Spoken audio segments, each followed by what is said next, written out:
Hello, everyone. Welcome back to Life and Sport podcast. We've got an early start this morning, but early bird gets the worm. If you can't see, I do look a bit naked, but we live, we grow, we keep going.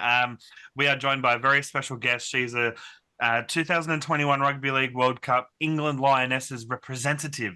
She's just recently signed for Leeds Rhinos women's, and coming off the back of a successful 2023 campaign with York Valkyrie. Her name is Grace Field. Thank you for joining me today, / this morning or this evening where you are. And how's your week going so far, Grace? Yeah, thank you for having me. Yeah, it's been a busy week, been at work, been training. But yeah, we've had our first session back with England on Saturday, so all good. The wheels are still in motion. That's good to hear. It's good to hear. As obviously everyone's gearing up for a ripper season, men, women, everyone, wheelchair, everything. It's going to be a great year for rugby league in England, in Australia, and everywhere else. So my first question is always for every guest: what is your earliest memory of rugby league?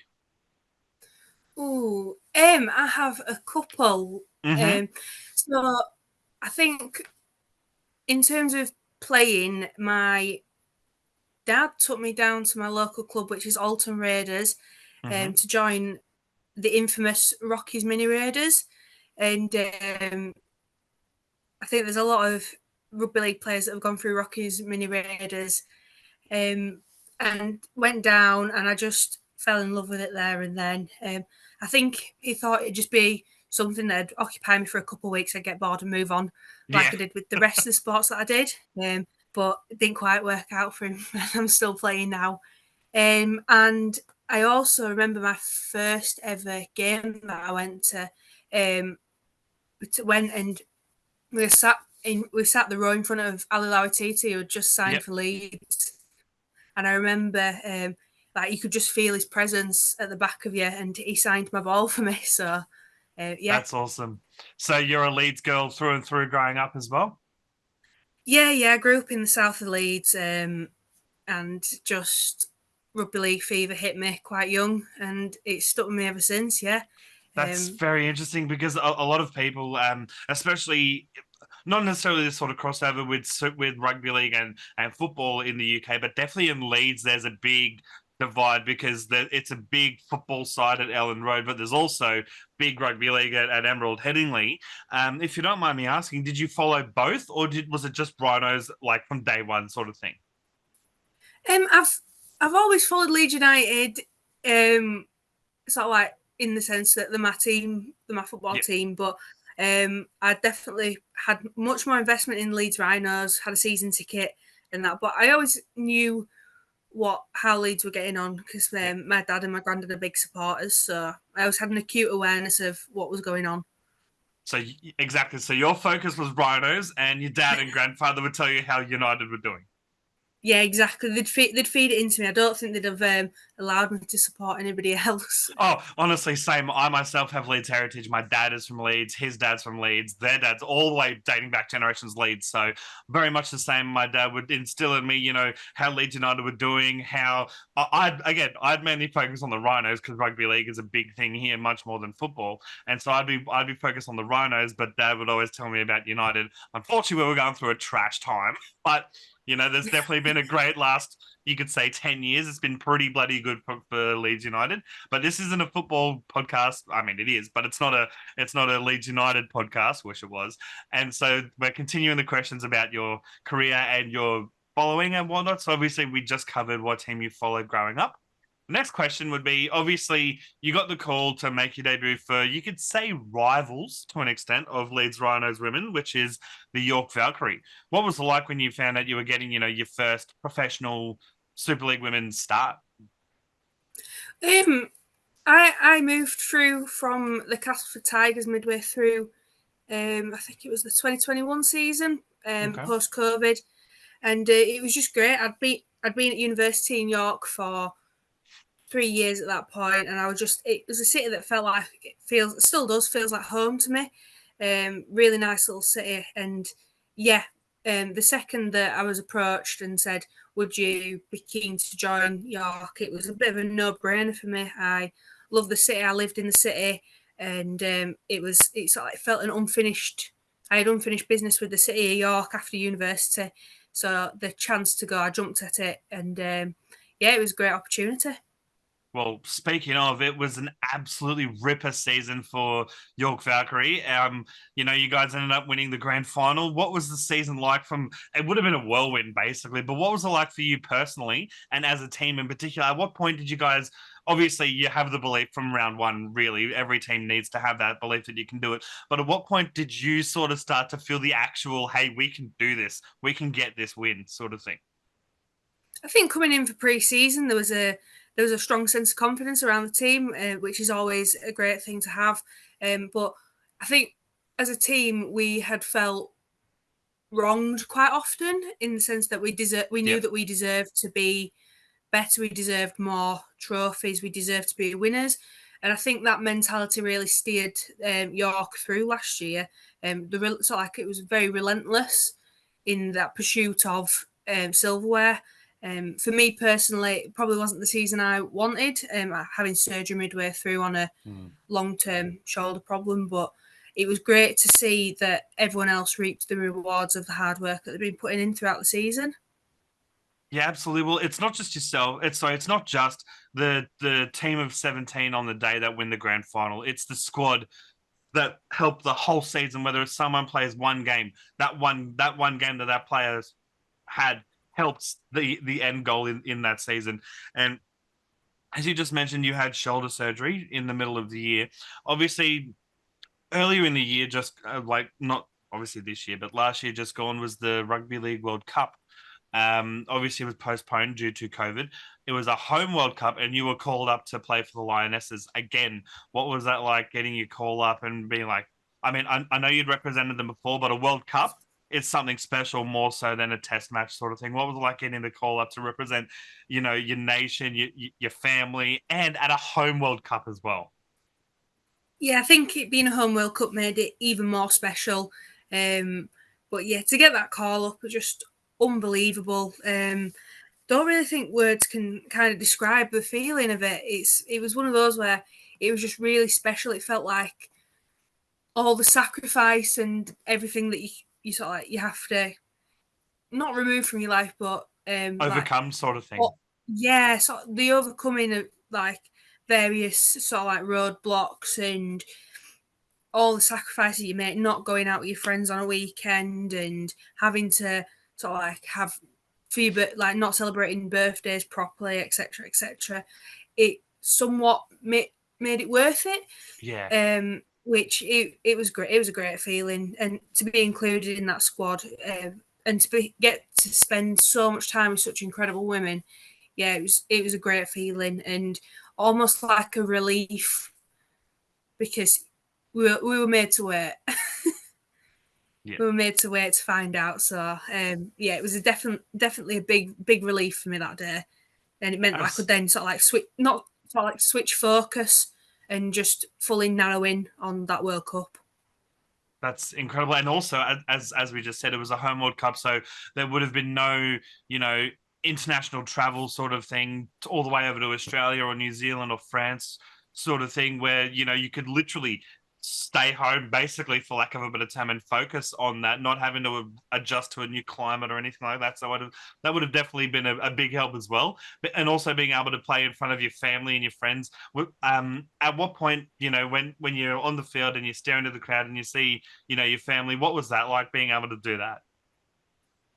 It's great, like you say, to have a World Cup. You've obviously got the home comforts. I think it was really helpful for a lot of the girls in camp being able to have that sort of like immediate access to family, to friends, being able to just sort of like go about your normal day to day business, go grab a coffee.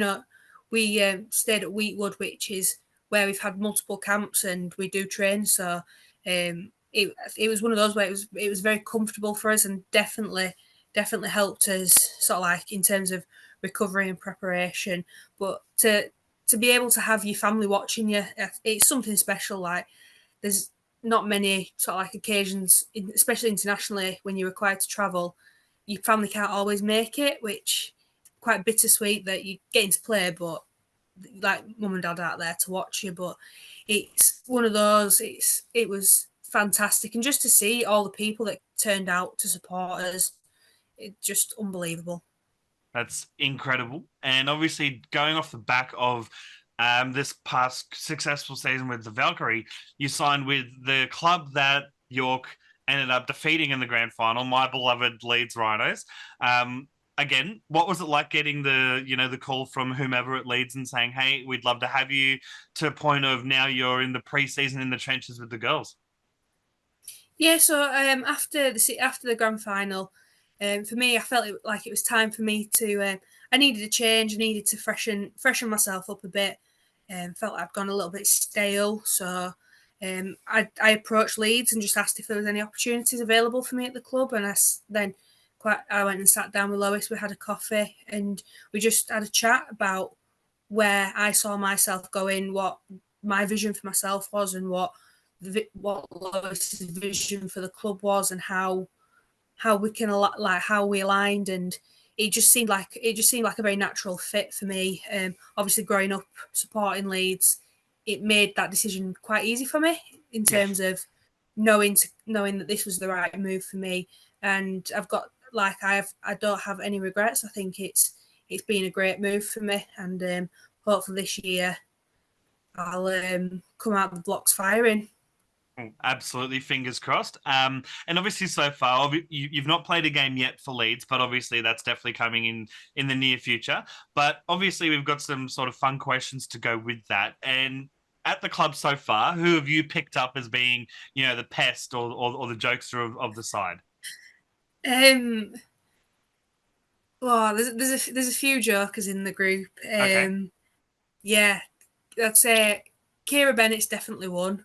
Mm-hmm. She's she's a little she's a little pocket rocket. Okay. She's always bouncing around somewhere, dancing to something, or like you can hear her before you see her. Okay. And then Okay. Yeah. there's Getcha. also Kaya Glynn as well. She's a bit of a joke. She's funny. Everything that comes out of her mouth, hilarious. I don't even think half the time she means to be, Yeah. but she's just a very funny individual. But Like yeah, like in what like you'd hear the other one coming before you'd see her, and this one you just laugh looking at her, sort of thing. I Not mean, you wouldn't laugh at her because you're looking at her, but you just look at her and you just start laughing, sort of thing. yeah, some of the stuff that comes out of her mouth, it's unbelievable. But she's a great cat. They're both great people to have around. They really lift the mood Yeah, of the group. Yeah, there's a whole host of characters in the team. It's such a good culture to be part of, and like everyone's sort of like it's just so fun and like it's a really vibe. enjoyable. Yeah, it feels so homely. It feels you want to go training to see people, and it's just like it's like I say, the culture at Leeds Rhinos is fantastic, and I think it's one of those where you want to go training to see people, you want to get involved, you want to give 100% because you know that the girls on the left to the left and right of you'd sort of like metaphorically you'd take a bullet Vibe for for, him. Yeah. which is really nice. Yeah. That's incredible to hear. That's great to hear that there's that vibe going into this season as well. As a Leeds Rhinos fan myself, I can't wait to see obviously how the team goes. And fingers crossed they're back there and you're back there with them with the grand final. Hopefully on the right side of the trophy this time. And obviously, final question about Leeds so far is who controls the music at training sessions? Oh, that's a great question. People get asked if they want to DJ. I never volunteered to DJ because And if you get I asked, you're don't like, no. trust. No, I'd probably get rinsed if I put my music on. Yeah. But What is your I music think taste? I've been,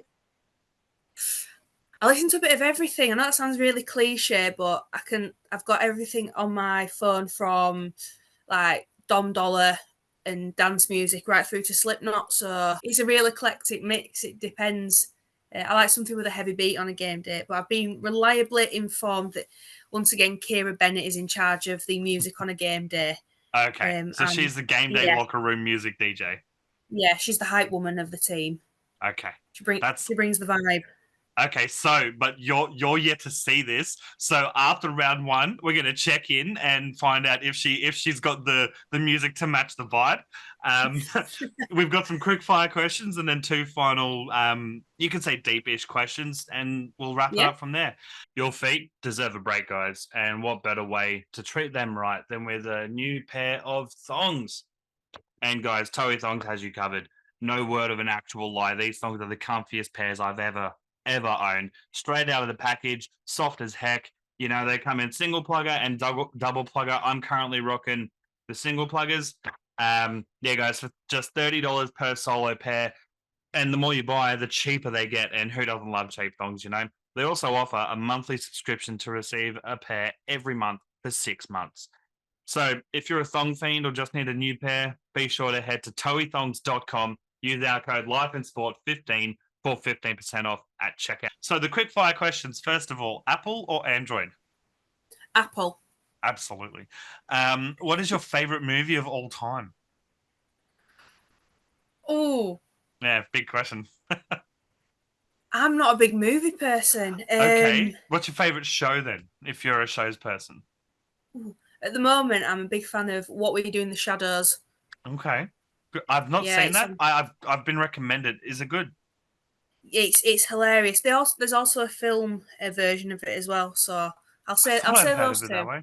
Okay. Yeah, I'll say My What We Do in favorite the show at Shadows the for both. moment. Do you recommend the movie first or the show?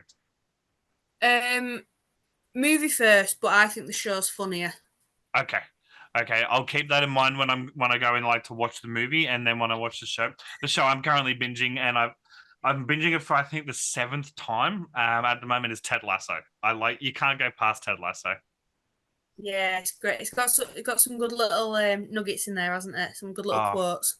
oh, some great quotes and some really you could say touchy subjects in sport that are covered, and it's incredible. How do you like your steak? Medium rare.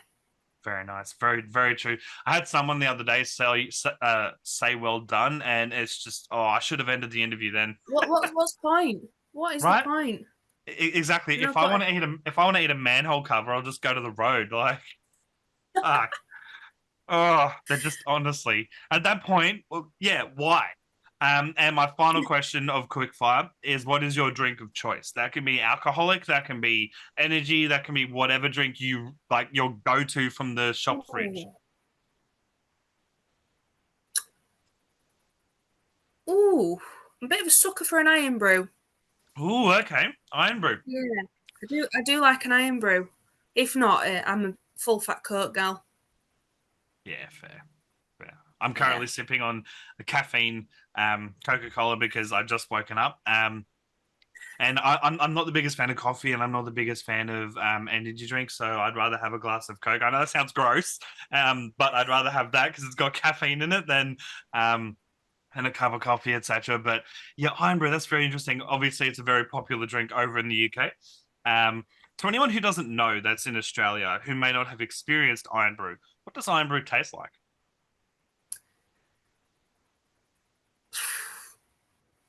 I don't know. Orange, but not Okay, orange. okay. So like, It, it's a really strange flavour, but is it like fizzy orange juice sort of thing? no, no, it doesn't taste like the orange of the fruit, but it tastes like the colour orange, I which I know totally get exactly what that means. is a It's kind of like strange. if Powerade Orange was to be fizzy sort of thing, if that makes sense. I've never had a Powerade orange. How would I describe it? I don't know. I think iron brew is just an experience you've got to have. It can't be described. It's a shared experience. Okay, well, I've actually never had an iron brew, but there is iron brew available at my local supermarket. So next time I get you on the You'll have to podcast, try one. that's what I'm saying. Next time I've got you on the podcast, I'll grab a can and I'll crack it and I'll take a sip, my first ever taste of it. I'll wait to however long it takes and I'll crack it for you. Um, Final two questions we've got is what's three life lessons you know now that you would tell your younger self? I think first one, don't panic. It's Yeah. all going to just it'll sort itself out when it gets tough. It's tough, it's awful, but it gets easier. It'll like don't panic about it. Yeah. Like you never give them all you can handle. Yeah. Um, don't panic. I think take your rehab seriously because it's gonna be a long slog if you're not committed to that, and just enjoy it more. Like I think if I could go back, I'd I'd enjoy it. I'd definitely enjoy it more. I think Okay. there's been times where I've been far too serious and far too restrictive of myself to Rather allow than me to allowing yourself enjoy. to be in the moment. Yeah, rather than being present and being in the moment. So that's one that Okay. I'm still working on, but it's one that I'm committed to. Okay. Well, that actually brings up a not the next question, but I'll ask that in a bit. But the second one, where you said take your rehab seriously because if you don't, it'll be a long slog, sort of thing.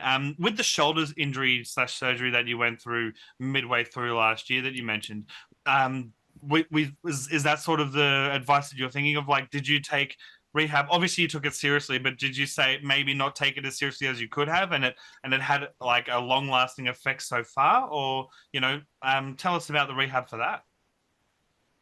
I think so. I had my first surgery age 18, 19, I Oh believe. wow, was that for shoulder? Uh, yeah, that was on my shoulder, and given the way that the game was back then, it was very much um, sort of like you didn't have the same support you do now, which Gotcha. I didn't rehab it. Went straight back after 3 4 months once I'd been cleared by the surgeon, Gotcha. and didn't really take care of it until sort of like it started dislocating and falling out and just giving me trouble again. At which point, Oh, obviously, don't even get me it's too started late. on that. I dislocated my shoulder 7 times last year.